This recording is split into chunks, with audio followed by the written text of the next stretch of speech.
11. Nós estamos com uma série de mensagens. Faz muitos anos que todo domingo de Dia das Mães, muitos anos mesmo, que eu sempre ministro uma palavra falando de mãe. Faz muitos anos que eu faço isso. Já preguei sobre Maria, já preguei sobre Ana, já preguei sobre a viúva de Naim, já preguei sobre aquela viúva que perdeu o filho e o profeta ressuscitou, sobre Joquebede, a mãe de Moisés. São várias mensagens, várias. Mas hoje eu quero fazer diferente. Como eu comecei na semana passada uma série de mensagens falando sobre os heróis da fé, hoje eu não vou interromper não, eu vou ministrar sobre o herói da fé também. E a palavra que eu vou ministrar está aqui, nos Hebreus capítulo 11, Hebreus 11, versículo 1. Ora, a fé é o firme fundamento das coisas que se esperam. Vamos junto, hein? As coisas que se esperam. E a prova das coisas que se não veem. Eu expliquei bastante isso na semana passada. O que significa isso, né? Deveu 2. Porque por ela os antigos alcançaram testemunho. 3. Pela fé entendemos que os mundos, pela palavra de Deus, foram criados. Ou seja, Deus criou. Não sei se você já ouviu falar, mas você sabe que no relato da criação existem 2 relatos da criação lá em Gênesis. Um diz que Deus criou e o outro diz que Deus formou. Parece um detalhe simples, mas isso traz uma diferença muito grande teologicamente, né? E aqui aos Hebreus repete: Deus criou, ou seja, Deus ele é criador. E esse atributo de criador é dado apenas a Deus. Nós não criamos. Na verdade, tudo aquilo que nós pegamos e transformamos, nós transformamos em cima de uma matéria. Você pega uma madeira e você cria um piano, que é isso aqui. Você forma, você faz um piano. Deus ele cria do nada. Ele cria pelo poder da sua palavra. Haja e ouve, diz a Bíblia, né? Então aqui fala que Deus ele criou todas as coisas, de maneira que aquilo, versículo 3, aquilo que se vê não foi feito do que é aparente. Daí vem os exemplos dos heróis da fé. Semana passada eu falei aqui do versículo 4 que diz assim: pela fé Abel ofereceu a Deus maior sacrifício do que Caim, pelo que ele alcançou o testemunho do que era justo, quando Deus testemunho dos seus dons, e por ela, ou melhor, deixa eu reler, dando a Deus testemunho dos seus dons, e por ela, depois de morto, ainda fala. Agora é o 5, isso eu vou pregar hoje. Pela fé, qual é o nome que aparece aí? Enoque. Foi transladado. Eu vou explicar o que é isso. Para não ver a morte. E não foi achado, porque Deus o transladara, visto como, antes da sua transladação, alcançou testemunho de que agradara a Deus.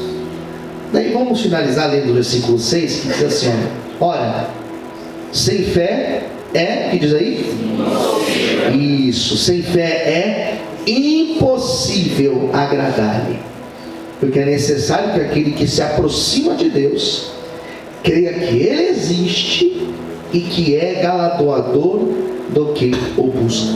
Todos digam amém? Amém. Curva a sua cabeça nesse momento, feche os teus olhos. Obrigado, Senhor, por mais uma manhã na Tua presença e também pela oportunidade de falar da Tua palavra, Senhor. E eu te peço, usa a minha vida, fale com todos que estão aqui, nos abençoe e nos dê um perfeito entendimento desta palavra de hoje, Pai. Em nome de Jesus, amém. Você pode aplaudir Jesus?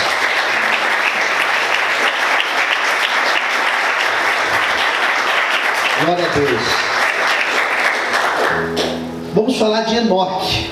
Talvez você nunca tenha ouvido falar ou uma pregação acerca de Enoque, porque é bem verdade que Enoque não é um daqueles personagens muito pregado nas igrejas. Você vai perceber que dos heróis da fé, semana passada eu falei de Abel, pouquíssimo citado também, e hoje Enoque. Esses nomes, esses dois nomes aqui, eles são os menos citados desta galeria dos heróis da fé. Se eu não estiver enganado, são 15 nomes.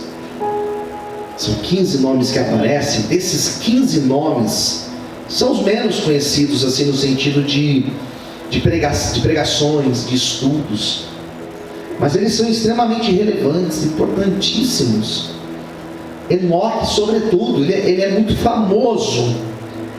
Interessante, apesar de não ser tão falado nos cultos, ele é conhecido no sentido de a história dele é muito interessante. Você sabe que na Bíblia aparecem dois personagens, pelo menos dois, que recebem o nome de Enoque. O primeiro deles, se você for lá em Gênesis capítulo 4, versículo 17, você vai ver que da descendência de Caim, aquele que matou o irmão Abel, nasceu um filho, e ele deu o nome de Enoque. O nome Enoque significa consagrado. Enoque significa consagrado ou separado, né? E teve um outro Enoque, que é esse que nós vamos falar hoje, que aparece em Gênesis 5. E lá em Gênesis 5 fala da descendência de Sete. Sete, que é um dos filhos de Adão e Eva.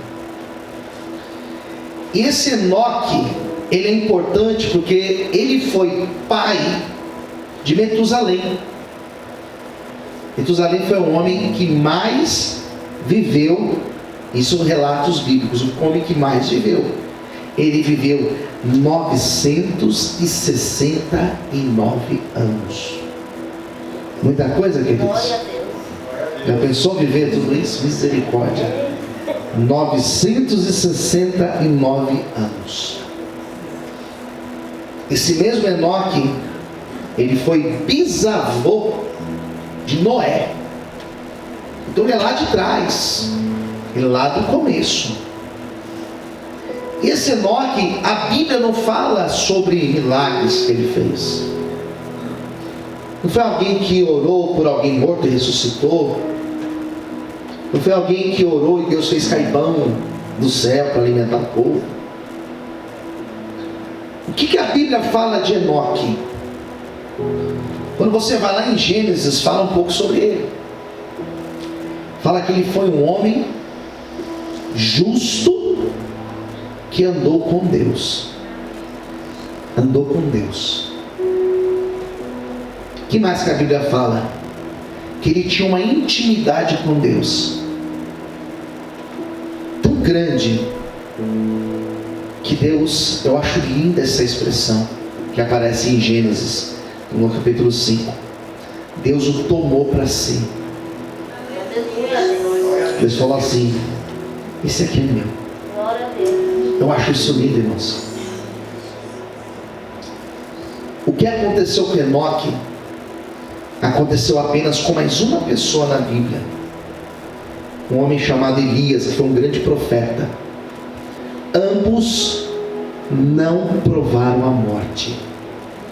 Quem entendeu, diga amém. Amém. O termo que aparece aqui no capítulo 11 de aos Hebreus, se quiser deixar aqui, o Joyce, deixa eu ver, é esse aqui mesmo, versículo 5, é o termo transladado.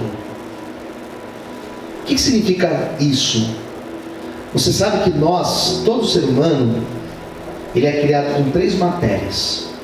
Eu e você temos 3 matérias. Quais são as 3 matérias? Corpo, alma e espírito. Vamos lá? Quais são as 3 matérias? Corpo, alma e espírito. Todos nós. Existem algumas linhas teológicas que dizem que nós somos criados não com 3, mas com 2 matérias. Ou seja, corpo e alma. E esses que falam que são 2 matérias, eles falam que a alma e o espírito eles estão interlaçados e é uma coisa só. Eu penso diferente. Teologicamente, eu acredito que nós somos 3 matérias. Vamos lá. Corpo é esse físico que perece,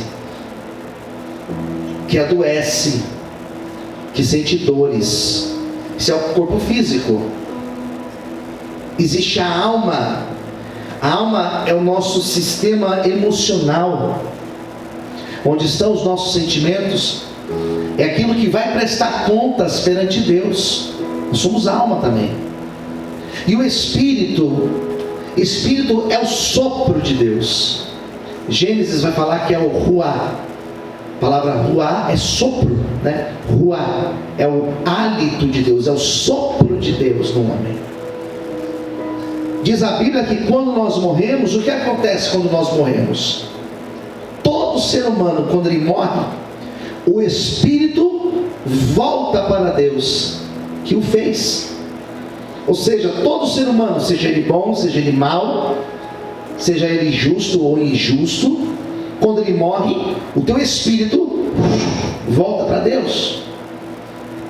O corpo é esse corpo físico nosso. Ele perece, ele fica na terra. E esse corpo vai ficar sepultado. Pode ser cremado, porque ele volta ao pó, independente. E a alma? A alma sim, é a matéria que vai prestar contas perante Deus. E o que a Bíblia fala? Que quando nós morremos e formos, ou melhor, quando Jesus voltar para arrebatar a igreja, os mortos, aqueles que morrerem em Cristo, eles vão ressuscitar. O nosso corpo físico que ficou aqui na terra, quando Jesus voltar, esse corpo físico ele ressuscita.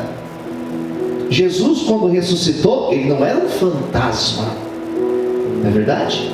Não era um fantasma. Quando ele ressuscita, diz a Bíblia que ele ressuscita com seu corpo glorificado.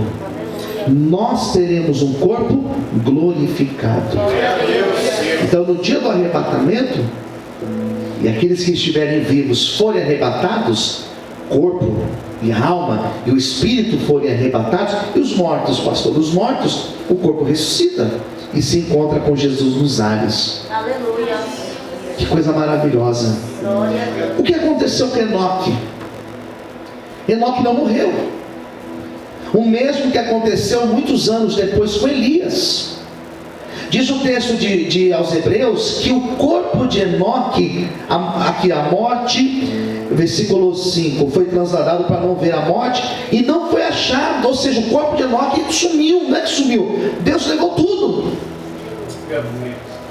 Ou seja, Enoque já está na presença de Deus com o corpo, não esse corpo daqui, porque na hora que ele foi para a presença de Deus, o corpo dele foi glorificado.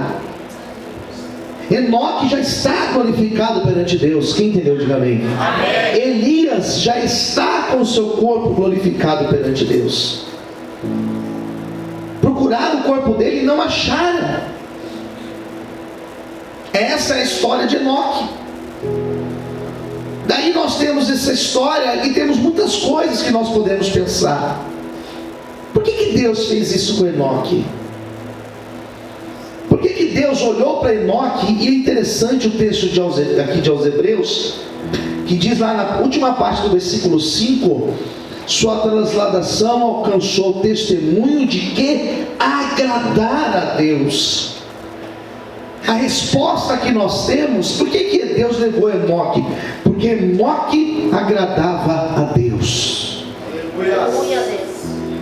2. Enoque andava com Deus. Pergunte para o seu irmão do lado, com quem você está andando? Aleluias. E que você está andando? A gente não tem muita informação para falar de Enoque, histórias para falar de Enoque.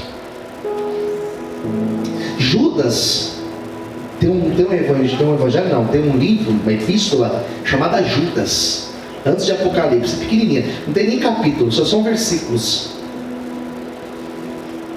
Não é o Judas traidor, é o outro Judas. Eu já vi gente falar, nem leio Judas porque é do traidor. Não é o traidor, é o outro Judas. Eram dois Judas. Quem entendeu, diga amém. Amém. Tem gente assim, nossa, é verdade, pastor, eu não sabia dessa. Mas são dois Judas. Esse Judas escreve que Enoque profetizou acerca do juízo de Deus. Ou seja, esse Enoque que eu vou pregar hoje, ele era um profeta. Aleluia. Por mais que a gente não tenha na Bíblia, esse Enoque parece que ele escreveu 3 livros. Primeiro, segundo e terceiro Enoque. Não está na Bíblia, mas parece que ele escreveu esses 3 livros. Mas muitas coisas eram faladas acerca de Enoque, chamada tradição oral. As pessoas falavam das histórias de Enoque. O que Judas fala? Que esse Enoque profetizava. Então esse Enoque era alguém que falava da palavra de Deus. E a minha mensagem nessa manhã é exatamente isso. Por que Enoque agradava a Deus? O que ele fez de diferente que chamou a atenção de Deus? Fala para o seu irmão, abra os seus ouvidos. Fala assim, Deus vai falar com você nessa manhã. Quem precisa ouvir a voz de Deus, diga amém. Primeira coisa, o que Enoque fez, pastor, que ele agradava a Deus? Primeira coisa, Enoque estava numa sociedade como a nossa, cheia de pecado, cheia de erros, um monte de coisas erradas acontecendo. A nossa sociedade, errado virou certo, o pecado ficou uma coisa certa. As novelas que passam na televisão, por que eu tenho muitas ressalvas com novela, não concordo com novela, porque as novelas, elas mostram um estilo de vida de pecado, e isso vai tornando normal no nosso inconsciente. As crianças olham para aquelas cenas, e aquilo começa a entrar na mente das crianças, e de forma inconsciente começa a parecer que é normal. E quando ela vê algo daquilo na sociedade, parece que é tudo normal. Isso é novela, série, todas essas coisas. Eu não sou nenhum tipo de crente fanático, eu tenho televisão em casa. Mas a novela acaba, a televisão acaba normalizando aquilo que é pecado.